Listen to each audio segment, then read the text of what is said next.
Hello, मैं doctor Huma Rahman. आज हम बात करेंगे प्रेगनेंसी से रिलेटेड जानकारियाँ एवं सुझाव। तो ये हम 3 वीडियो में बात करेंगे। आज पहली तिमाही जो कि फर्स्ट ट्राइमेस्टर कहलाता है, उसके बारे में हम बात करेंगे। पहली तिमाही आपकी स्टार्ट होती है जब से आपका पीरियड मिस होता है, तो वो फर्स्ट डेट जो आपकी होती है तब से हम उसको काउंट करते हैं। जब प्रेगनेंसी पता चलती है वो 1 महीने के बाद पता चलती है, जब आप उसकी घर पे जांच करते हैं, जो कि किट मार्केट में अवेलेबल है। वो आप किट आपका यूरिन में जो बीटा एचसीजी हार्मोन होता है, जो कि प्रेगनेंसी में इंक्रीज हो जाता है, बढ़ जाता है, वो आपका किट में शो होता है, जिसके कारण 2 लाइनें बताते हैं। और कभी कभी कई बार ये होता है कि यूरिन में वो हार्मोन की मात्रा इतनी कम होती है कि यूरिन में वो हार्मोन नहीं आ पाता है और आपके किट में शो नहीं हो पाता है। तो उस के कारण उस वजह से हम ब्लड से जांच करते हैं, जो कि ब्लड बीटा एचसीजी कहलाता है। वो कंफर्मेटरी जांच होती है प्रेगनेंसी के लिए।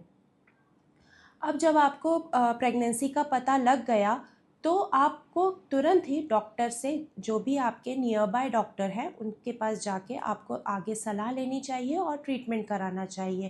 पहली तिमाही में जो ट्रीटमेंट चलता है वो बेसिकली आपका फॉलिक एसिड रहता है।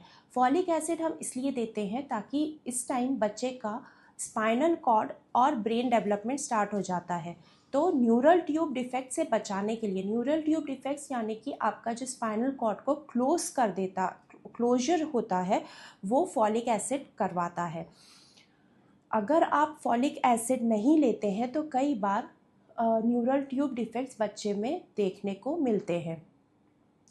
इस टाइम हम पूरा एएनसी प्रोफाइल करते हैं, जिसमें हम कई तरह की जांचें करवाते हैं, जैसे कि सीबीसी हो गया आपकी, जिसमें आपके खून की मात्रा एवं अन्य खून में जो सेल्स होते हैं वो आपको पता लगते हैं। उसके अलावा एचआईवी रहता है, एचबीएसएजी, वीडीआरएल। ये सारी जांचें अगर माँ में है तो बच्चे में ट्रांसफ़र होंगी ही होंगी, इसलिए पहले ही उसका प्रिकॉशन ले लिया जाए, दवाइयाँ स्टार्ट कर दी जाए ताकि बच्चे में ट्रांसमिशन कम से कम हो। उसके लिए हम ये पहले ही जांचें करवाते हैं। इसके अलावा थायराइड की जांचें होती हैं, शुगर की जांच होती है और यूरिन की जांच होती है। ये कई बीमारियां हैं जिसका शुरुआत से ही इलाज जो भी गर्भवती माँ है उसको करवाना अनिवार्य होता है। इसके अलावा हम फर्स्ट ट्राइमेस्टर में कोई भी अन्य मेडिकेशंस अवॉइड करते हैं अनटिल एंड अनलेस कोई पेशेंट को कोई समस्या है, जैसे कि कई बार पहली तिमाही में समस्याएं होती है उल्टी की, चक्कर आना, घबराहट होना या फिर कमज़ोरी महसूस होना। तो इन केसेस में हम उल्टी के लिए अलग से दवाई देते हैं। और चक्कर आना तो कई बार बीपी कम हो जाता है, इस वजह से भी चक्कर आते हैं। या फिर कई बार क्या होता है कि अलग तरीके की प्रेगनेंसी में स्मेल आती है, जिस वजह से महिलाएं प्रॉपर खाना नहीं खा पाती हैं, जिसके कारण उनका बीपी और शुगर लेवल डाउन होने लगता है और उस कारण से उनको कमज़ोरी या फिर चक्कर की शिकायत होती है।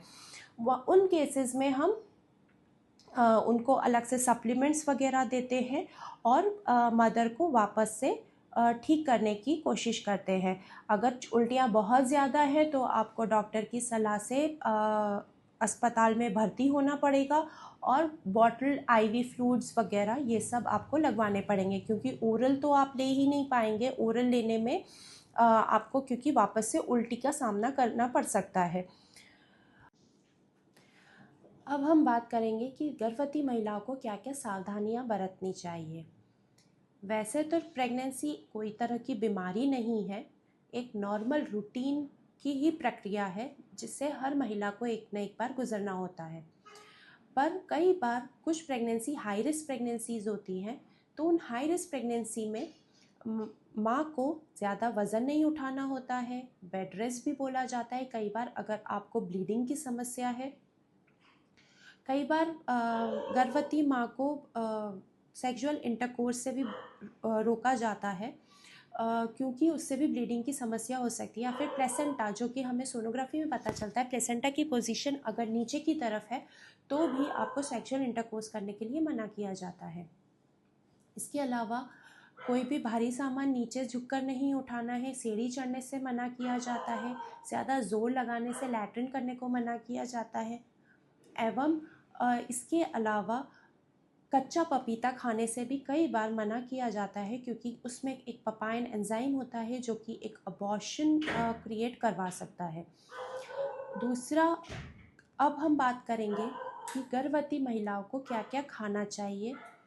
तो गर्भवती महिलाओं को खूब सारा पहले पानी पीना चाहिए, 4 लीटर पानी कम से कम दिन में रोज़ पिए। दूध 2 ग्लास पिए। खूब प्रोटीन युक्त भोजन करें, जो कि अंडा, अगर आप नॉनवेज खाते हैं तो होल एग या फिर चिकन ब्रेस्ट वगैरह आप खा सकते हैं।